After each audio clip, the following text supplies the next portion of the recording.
नमस्कार दोस्तों, स्वागत है आपका मेरे चैनल गोविंद गोपाल में फिर से एक बार। दोस्तों, आज की इस वीडियो में हम बात करेंगे 68,500 शिक्षक भर्ती में अभी पुनर्मूल्यांकन के बाद पास हुए नए 4,688 अभ्यर्थियों के बारे में। उनके लिए एक सर्कुलर जारी कर दिया है सरकार ने। उनके लिए बहुत बड़ी खुशखबरी है कि अब उनकी नियुक्ति पत्र मिलने वाली प्रक्रिया में तेज़ी आई है। यानी कि हम बात कर रहे हैं कि अब 4,688 जो अब नए अभ्यर्थी पास हुए हैं वो अब ऑनलाइन रजिस्ट्रेशन कर सकते हैं और उनकी काउंसलिंग की प्रक्रिया भी जल्द शुरू कर दी जाएगी। जैसे कि चुनाव आचार संहिता से पहले अगर कोई भी विज्ञप्ति जारी कर दी जाती है और प्रक्रिया शुरू हो जाती है तो उस पर कोई उसका असर नहीं पड़ता है।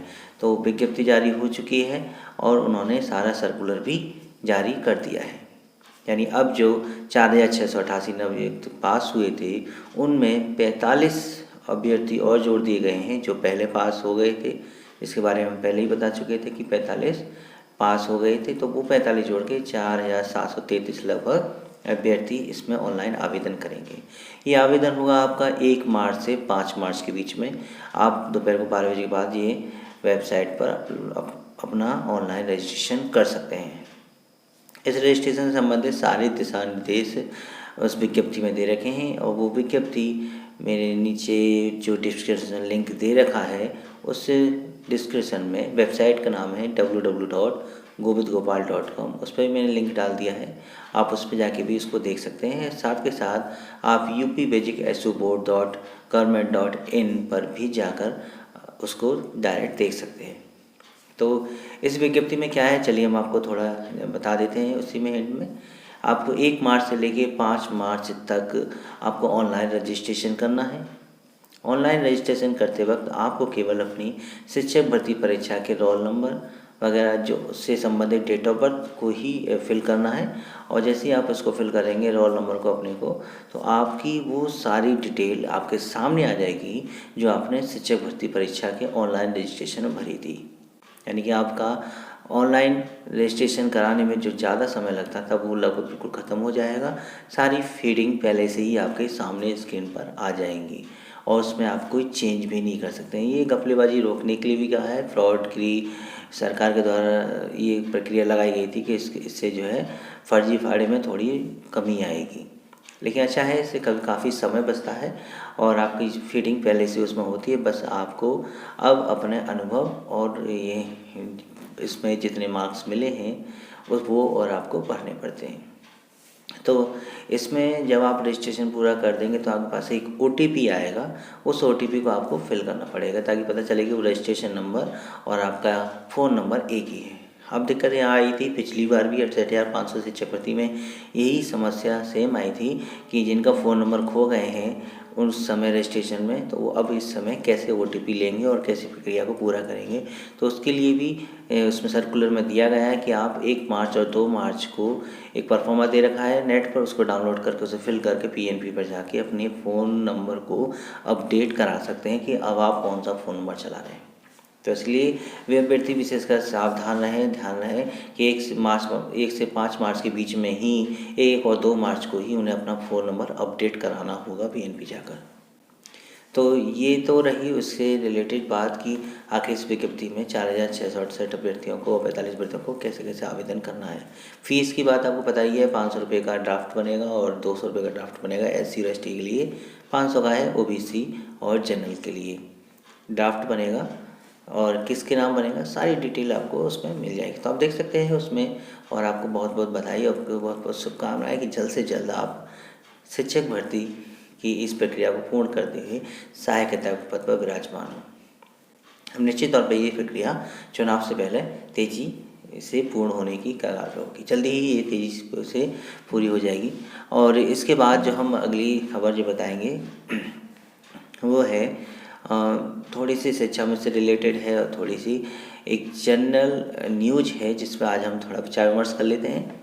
ये खबर है जिस पिछली वीडियो में शायद मैंने बताया था कि सरकार द्वारा एक श्रम योगदान अंश कटौती के लिए एक स्कीम निकाली गई है जिसके अंतर्गत कई विभागों के मानदेय वाले कर्मचारियों से उनके मानदेय से कटौती की जाएगी।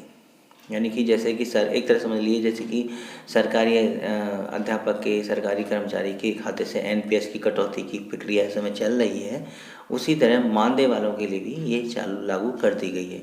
इसके लिए कई विभाग के दिशा निर्देश उसमें दिए गए हैं, चाहे वो शिक्षा विभाग हो, स्वास्थ्य विभाग हो, महिला एवं बाल विकास वाला विभाग हो और ग्राम विकास वाला विभाग हो, सभी के लिए दिशा निर्देश जारी कर दिए हैं।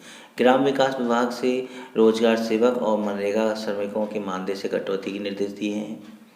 महिला और बाल विकास के मामले में से आंगनबाड़ी कार्यकर्तियों की मानदेय से कटौती के निर्देश दिए हैं।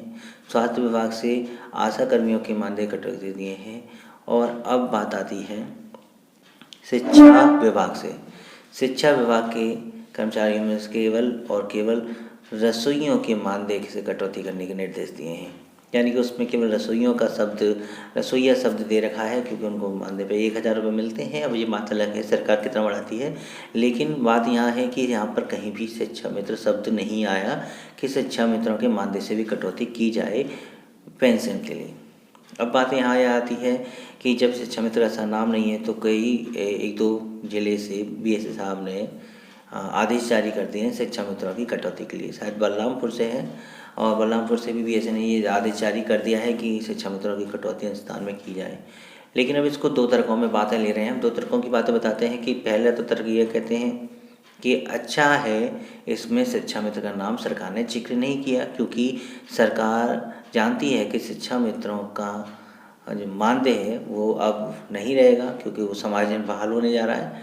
बातें हमें एक बताना भूल गया, 15,000 रुपये प्रति मासिक से कम वालों के नाम से कटौती होगी। यानी जिनका मानदेय 15,000 से कम है उन्हीं का नाम से इसमें रजिस्ट्रेशन में लिया जाएगा और उन्हीं के मानदेय से कटौती होगी। तो 15,000 से कम शिक्षा मित्र भी आते हैं, तो शिक्षा मित्रों का नाम इसमें क्यों नहीं था।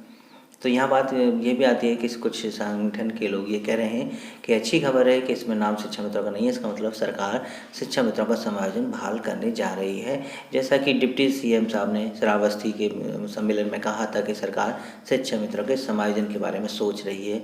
तो हो सकता है कि शायद आने वाले समय में शिक्षा मित्रों को भी एक सरप्राइज मिले और उनका समायोजन बहाल हो, और इसी वजह से उनके अंशदान कटौती की खबर इसमें नहीं आई है। तो वहीं दूसरी तरफ आलोचना करने वाले, नेगेटिव सोचने वाले या कह लीजिए तर्क करने वाले का तर्क ये भी है कि आप हमेशा पॉजिटिव क्यों सोच रहे हैं। तो ये भी तो हो सकता है इसका कारण कि इसमें शिक्षा मित्रों का नाम इसलिए नहीं है क्योंकि शिक्षा मित्र 31 मार्च के बाद बाहर निकाल दिए जाएंगे। जब वो जीवन पर्यंत काम नहीं कर सकते हैं विभाग में, तो उनकी मानदेय से कटौती क्यों की जाए। कहने की बात नहीं, लेकिन अब इसमें शिक्षा मित्रों का नाम ना आने से काफ़ी शिक्षा मित्र इस बात को लेकर खुश भी हैं।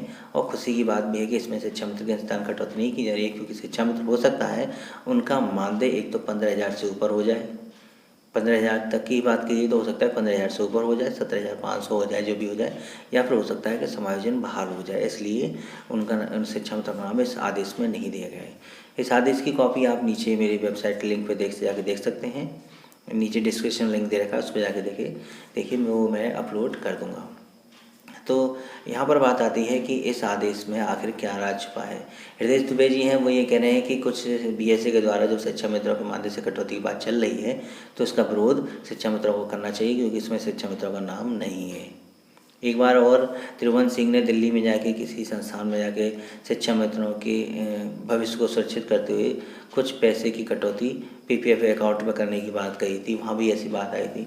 तो अंशदान कटौती शिक्षा मित्रों के खाते से होगी या नहीं होगी, ये बात बाद में तय करेंगे, क्योंकि फिलहाल तो अभी इस आदेश के अनुसार इसमें शिक्षा मित्रों का नाम नहीं है। तो ये अच्छी खबर है या बुरी खबर है, कमेंट करके हमें ज़रूर बताइएगा। साथ में अपने तर्क ज़रूर लिखिएगा कि इसमें क्या बात छुपी हुई है कि इसमें शिक्षा मित्रों का नाम नहीं है। हम वेट करेंगे आपके कमेंट का। साथ के साथ आप हमारे चैनल को सब्सक्राइब कर लीजिए और इस वीडियो को लाइक एंड शेयर ज़रूर कर दीजिए, क्योंकि मैं आपके लिए शिक्षा में से जुड़ी खबरें, बेसिक शिक्षा से जुड़ी खबरें, भर्तियों से जुड़ी खबरें आपको देता रहता हूँ। तो आज की इस समाचार में बस इतना ही। मैं हूँ आपका साथी गोपाल सिंह। नमस्कार।